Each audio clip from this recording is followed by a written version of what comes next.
This is Suzanne Brothers Varley, and I'm going to be hosting again today for the Rich Girl series. This is recording number 105. We're going to be talking about something that I really think is important for all of us, and that is making decisions. So we're going to call this right or left. Making decisions is something that we do thousands of times a day, but we can really lack confidence in our ability to do so. And making decisions is a huge thing in every part of our lives. But we do have a tendency to get a little concerned when we don't have things that are going fast enough. Have you ever felt that way? Okay, you just don't feel like things are going fast enough. And then you start to question your decision making about sometimes the road or the mountain that you are climbing. So I'm going to talk to you today, but I'm also going to tell you a little bit about me today. Okay, so I just got home from spending the weekend with my grandchildren in Utah, and three of them were there, and I took them skiing, and that was probably a bigger decision, only because it was just me and the three of them. And I gotta tell you, I had a blast. I was a little concerned that, I hadn't been skiing for a while, like an entire year actually. And I was a little concerned, but hey, you guys, I pulled through, made the decision, went for it, had a marvelous experience, even though I had a ton of fear. I mean, about my body. Would I be able to do that? Would the kids go off? Would I lose them? Okay, didn't want to be in charge of the kids and lose them, right, on a great big mountain. So I let my mind have its way with that. And I'm going to talk to you about some tips today on really being able to not only make decisions, but also control some of the fear around those decisions. Okay, so we are less likely to make decisions because our mind is set and thinks that it will maybe take too long. Have you ever felt that way? Oh, it will take too long. And sometimes you will talk yourself out of making a decision because of that. And sometimes we lack the patience to really be all in, or even lack the motivation or the emotional strength to pursue an idea which may or may not result in a goal achieved. But you guys, what slows us down? Can it be the indecision itself? I think so. So decidedness is a willingness to make a decision with conviction. Okay, we all have experience about waffling back and forth between this or that or this or that and a whole lot of that and maybe not a little bit of this. And it could just be crazy on your mind, right? It could make you literally just, want to just throw it all up in the air. But I will just share with you is that we want to increase our ability, our speed in which we make decisions. Now, be careful on this. Don't let your thoughts go, okay, well, if I speed up my decision making process, that somehow I'll slow down making right decisions. That's actually not correct. So it's wise, of course, to gather your facts, gather your information, but getting too much information can get you hung up. Asking too many people's opinions is especially dangerous. Remember, you are not looking for approval here. You're only seeking approval from a higher source and yourself. So if you seek approval from everyone, you will not find it. And the super downside of that, you know it already, is that it totally messes with your head. So I want to tell you a short story. Someone that I have the highest regard for was going for a very prestigious position in their career. And by all standards, she should have been able to prove to herself that she could do the job because she was already. And she had shown that skill and character to be able to have that position countless times over and over again. Her future would have been one that I myself would have bet on. And I'm not even a betting person. But I'll tell you, I would have bet on her every single time, hands down. However, what she unknowingly was doing was seeking out the opinions of a lot of people, help from too many other. Now they were definitely confident professionals, and actually many of them had the position she was seeking for, but she sought out way too many. So out of concern and stress and a lot of self-manufactured anxiety, she started to ask others what she should be doing, what she should be thinking, what she should be acting on. And of course, you guys know what happened here, right? When we seek out too much advice, are we going to get the same advice from everyone? Oh gosh, no way. Each person has life experience and a totally different perspective and a view and we all differ. We all differ. So, did this help or harm my friend? Well, take a deep breath here because sadly, in seeing this unfold over the years, it is one of the self sabotages that prevented her growth and her forward motion. No, it did not happen for her. But by the way, look at this and ask yourself, did she already know the answers? Did she already prove to everyone that she was capable? Absolutely yes. But did she believe or trust in herself or her God given instincts? I think she doubted them. And I think she waffled in a lot of decisions, which not only took time and energy, but also pulled a lot of motivation and inspiration and a whole lot of passion. So you guys, when things are not going fast enough and then you get in the middle, sometimes you may feel like you're in the middle and you stay there for an eternity. But this is where the real work is, and it's so underappreciated and recognized. We always talk about the beginning, we always talk about being at the top, but few really talk about what the middle is like. This is what you want to appreciate. This, let's face the fact that your journey is not always, it's not always going to be fun and exciting. In fact, a lot of times it's not at all. Things can get hard, things can get uncomfortable, and they will. This mountain gets steep and muddy and messy, and you're going to get tired sometimes and even grumpy, and your strength may be giving out, and you may even lose sight as to why you're even climbing this mountain. You may even hate the mountain. Okay, so I'm going to suggest to you a couple of things here. And the first one is shake things up. When you see signs of these emotions coming in, shake things up. Do something different, but still climb. This is where others get off the mountain and they go climb another mountain, which happens when they go climb another mountain is they are going to have the exact same thing happen, only worse because they don't know the mountain they are now climbing on or they exchanged for. But be willing to do the small things that bring you joy in your climb. Get the details going that you maybe missed before. Stop complaining about the mountain. Stop complaining. There's a lot of things to complain about, but there's a lot of beauty as well. It's like negative goal setting every time we complain. Every time we forecast more. And complaining steals our gratitude and robs us of the blessings and also robs us of the obedience to climb anyway. Now, you guys all know it's hard to be around a complainer, but it's harder to be in your own head when you complain. Have you ever noticed when you complain that it also stifles your creativity? I've noticed that about myself. So stop with that. It just is not a good habit to have. And it slows down the whole decision making process. So if something here is not challenging you, it's not going to change you. Embrace the challenge.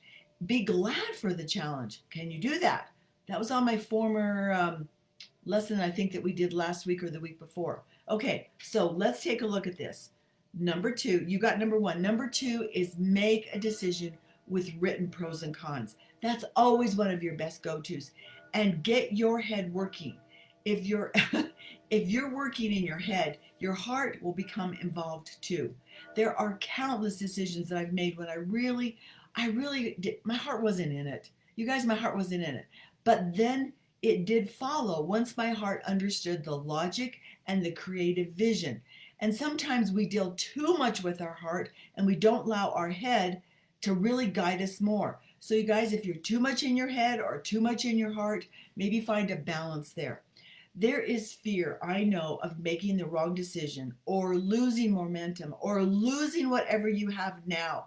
Fear is your brain trying to keep you right where you are at, even if that place is not really where you want to be at.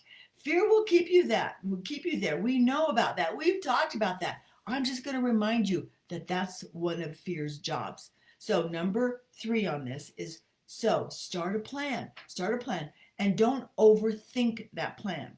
Better to start with the end in mind. Where do you want to go with this? Start with that end in mind, and that will help you stay on the course with what you are wanting to see happen. Now get the plan on your calendar, decide how you're going to move forward, and really watch procrastination here. Really watch yourself saying, well, now's not the time, or now's not the season, or there'll be a better time. No, that again, that is just fear talking. Okay, number 4, allow your fears to have an emotional identification. Now, hang with me for a second here, because a lot of people don't allow their fear to be felt. Okay, we've been trained, oh, just feel the fear. Oh, we don't go to that very much. We want to feel the strength. But you guys, seriously, it's important to feel the fear, because what you do not allow simply does not go away. No, it just goes and hides for a while and comes back with more strength. So give it a voice for a moment. Face what your fear is. Identify it. For example, am I feeling a fear of change? Am I feeling fear of failure? Fear of loss, fear of social embarrassment, or fear of loss of respect? Am I concerned or fearful about losing friends or power, or loss of my time, or wasting my time, or getting criticized? That's a big one. Getting criticized, or the fear of not having enough support towards my decision. Okay, you guys, there's hundreds of more, but just get into how you're feeling for a couple of minutes, and then ask yourself this really important question. Can I handle it? All right, can I handle the fear of loss? Can I handle a possibility of losing friends? Just wait for that for a minute. Now, you may be doubtful of your ability to handle it. So you may have to get up and put your hands on your hips and take your Wonder Woman position, your powerful self pose, and ask that question again. Can I handle this? Okay. All right. Now, this is the most important question too, is after you've asked yourself that question and you've come to some peace about that, you've made a decision. Congratulations, you made a decision of that you can handle whatever it is, right? Because you can. You don't want to give any more strength to the fear. Okay. Now, if you're kind of waffling a little bit, here's what I want you to do. I want you to still proceed forward and ask yourself the next question. And that is, how do I want to feel? You guys, you've heard this from me before, right? So that's the most important question to ask now, is giving that question much more meaning, much more meaning. How do I want to feel? So how do you want to feel? Do you want to feel growth? Do you want to feel like you're having fun? Do you want to have momentum? Do you want to have a new you, a fresh you? Do you want to be excited? Do you want to feel challenged? Do you want to feel energized? Do you want to feel like you're using your God-given gifts and your inner wisdom? Do you want to feel like you are supporting yourself and others by offering up a decision on moving forward with something? Do you want to be a better you? Do you want to surprise yourself and a lot of other people too? Do you want to be able to be more self-loving, more flexible, more creative? How do you want to feel? I want to feel creative, right?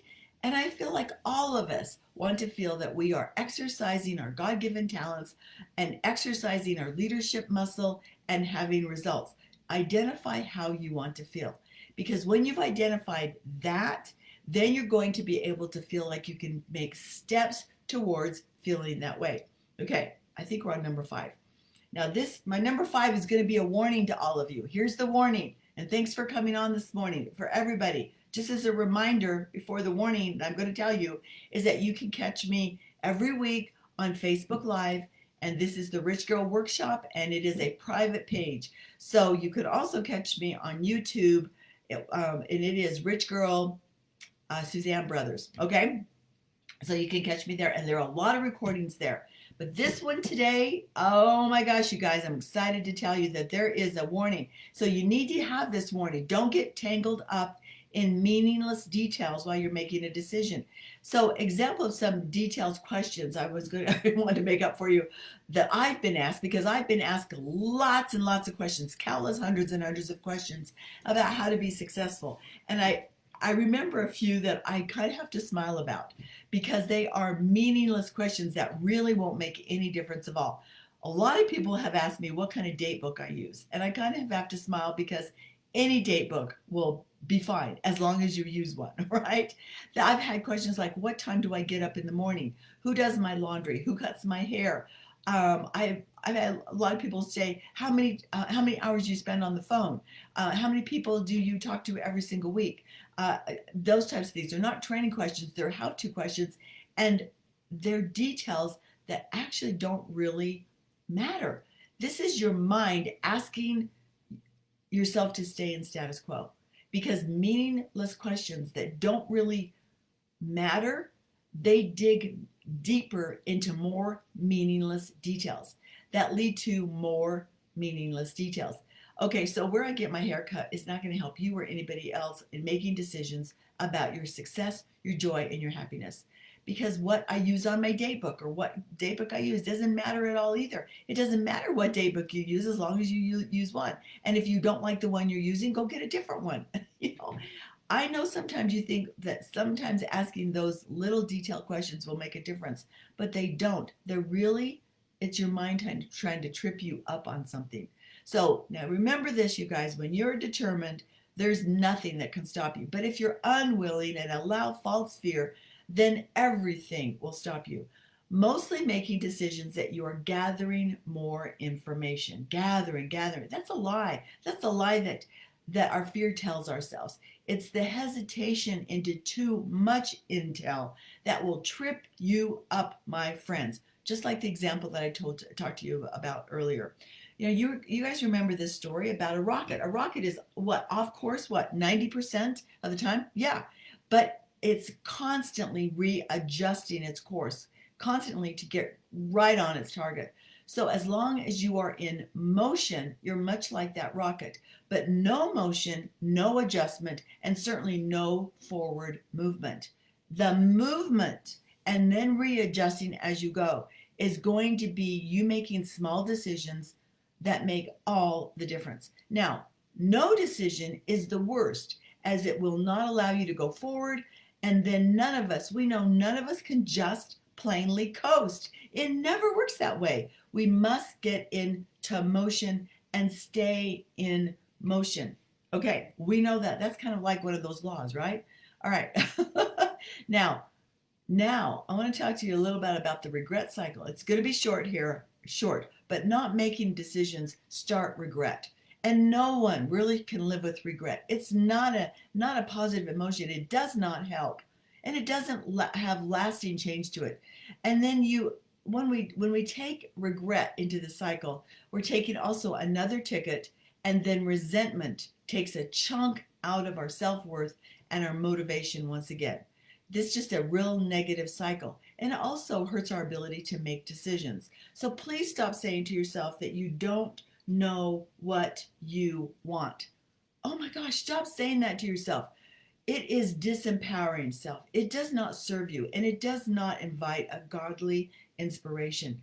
Study out your something first, okay? Do your homework. Make a written list. Make a decision and then a date to take action. Many times moving forward will bring you back what you want. The mind is an amazing tool. It can remind you of your little girl dreams really quickly if you're making some forward motions. Now, when we say study it out in your mind, excuse me, do your homework, make a written list, make a decision, and a date to take action, the date's got to be really like now, right? Then you got to pray about all of the above. If you feel excited and you feel some butterflies, okay, that's a good confirmation. And then just do it. Just do it. And then rinse and repeat. Okay, left or right, making a decision, then going about making that decision right. Seek for making the decision right, even in the middle of it, even when it's a steep climb. So you'll find yourself making quicker decisions and not second guessing yourself. Okay, you guys, you got it. Let's do your homework. Bye for now.